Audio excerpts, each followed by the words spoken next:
अलवर में 2017 का सबसे चर्चित हत्याकांड, जब एक महिला ने अपने प्रेमी और उसके साथियों के साथ मिलकर अपने पति, 3 बेटों और एक भतीजे की हत्या कर दी। आरोपी महिला के सामने ही उसके परिवार के 5 सदस्यों की जानवरों को काटने वाले छुरे से गला काटकर हत्या कर दी और वो महिला ने बेशर्म खड़ी सब कुछ देखती रही। इतना ही नहीं, महिला रात भर अपने ही परिवार के 5 सदस्यों की गले कटी लाशों के पास बैठी रही।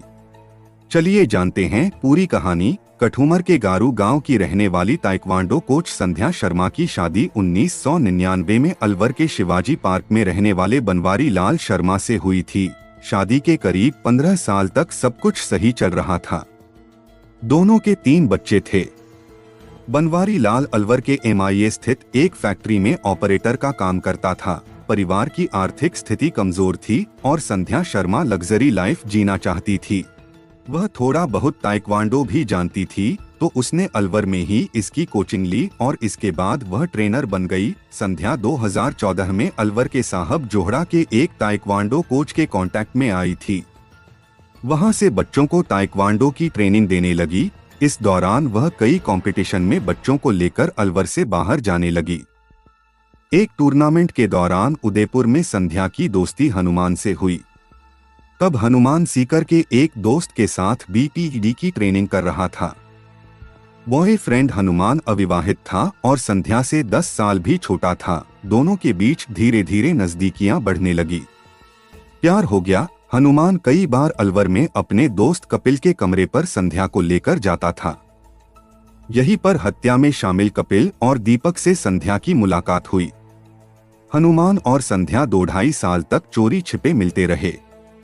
दोनों कई बार राजस्थान से बाहर भी मिलते रहे। बीच बीच में दोनों होटल में रहकर संपर्क बनाए। कोई बार संध्या गर्भवती भी बनी थी। इसी दौरान दोनों के अफेयर के बारे में संध्या के पति बनवारी और बेटे मोहित को पता चल गया। संध्या की करतूतों का पता चलने पर पति और बेटा दोनों रोक टोक करने लगे। उसे ट्रेनिंग के लिए भी बाहर जाने से रोकने लगे। इसी बात से संध्या परेशान होने लगी। उसने ये सारी बात हनुमान को बताई। दोनों को लगने लग गया था कि बनवारी और बेटा मोहित दोनों को मिलने नहीं देंगे। संध्या पति और बेटे को पसंद तक नहीं करती थी। संध्या को घूमना फिरना पसंद था। गरीबी के कारण संध्या अपने पति बनवारी को पसंद तक नहीं करती थी। यहाँ तक कि अपने बेटों से भी उसे लगाव नहीं था। वह लग्जरी लाइफ जीना चाहती थी। कई बार हनुमान के साथ कई दिनों तक संध्या घर से बाहर भी रही थी। 2016 में हनुमान ने संध्या के साथ मिलकर मर्डर की साजिश रच ली थी। सब कुछ पहले से तय हो गया था कि बनवारी और मोहित को कैसे ठिकाने लगाना है। हत्याकांड के बाद खुद को बचाने के लिए क्या तर्क देने हैं, कहां से और कैसे फरार होना है, और यहां तक कि गला काटने के लिए छुरा और चाकू कहां से आएंगे।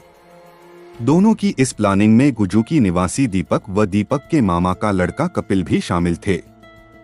हत्या से करीब 2 महीने पहले अगस्त 2017 में ही हनुमान ने फर्जी आई से 2 सिम खरीद ली थी। इसमें एक सिम हनुमान के पास और दूसरी सिम संध्या के पास थी। दोनों इन्हीं सिम कार्ड का इस्तेमाल करते थे ताकि किसी को उनकी प्लानिंग के बारे में पता नहीं चले। संध्या और हनुमान ने पूरी प्लानिंग बना ली थी कि दोनों को कैसे ठिकाने लगाना है। हत्या के लिए हनुमान ने 30 सितंबर 2017 को ऑनलाइन शॉपिंग वेबसाइट से 1260 रुपए में जानवरों का काटने वाला छुरा मंगवाया था। यह छुरा एक तरफ से धारदार था और दूसरी तरफ से कांटेनुमा स्ट्रक्चर।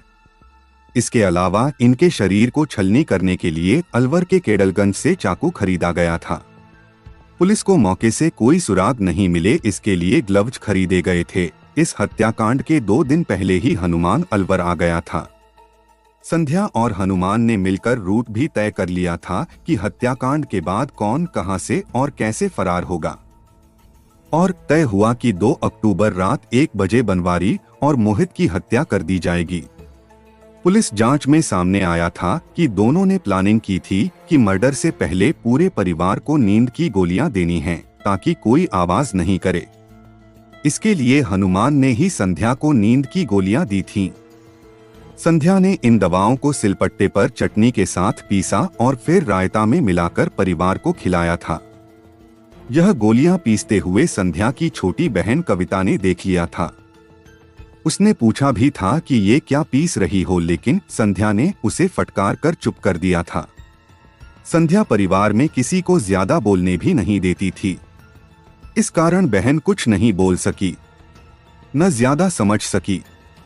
नींद की गोली के कारण छोटी बहन व उसका बेटा भी नहीं जाग पाए थे। मर्डर वाली रात संध्या लगातार हनुमान से फोन के जरिए कांटेक्ट में थी। संध्या एक मिनट की अपडेट हनुमान को बता रही थी।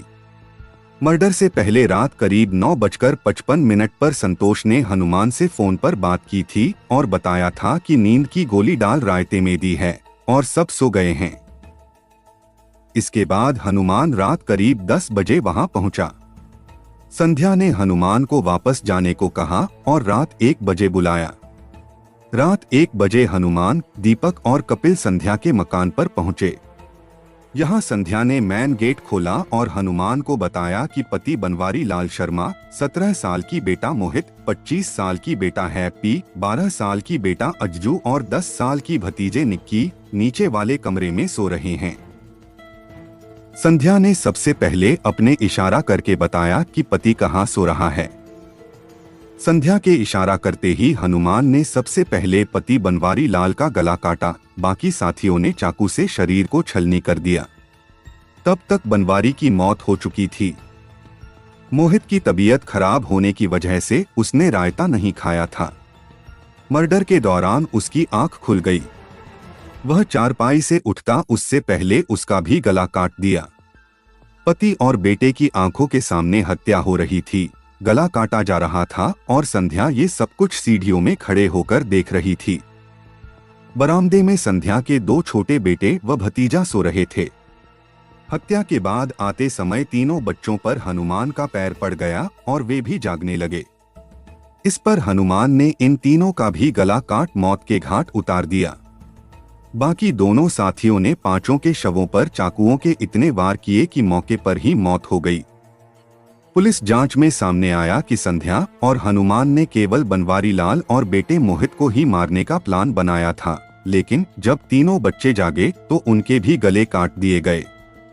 घटनाक्रम के दौरान संध्या की छोटी बहन कविता का छोटा बेटा ऊपर की मंजिल पर सो रहे थे। ऐसा दावा किया जा रहा है कि यदि वे भी उस दिन इस कमरे में होते तो इन्हें भी मौत के घाट उतार दिया जाता। मर्डर के बाद करीब 6 घंटे तक संध्या शवों के पास ही बैठी रही।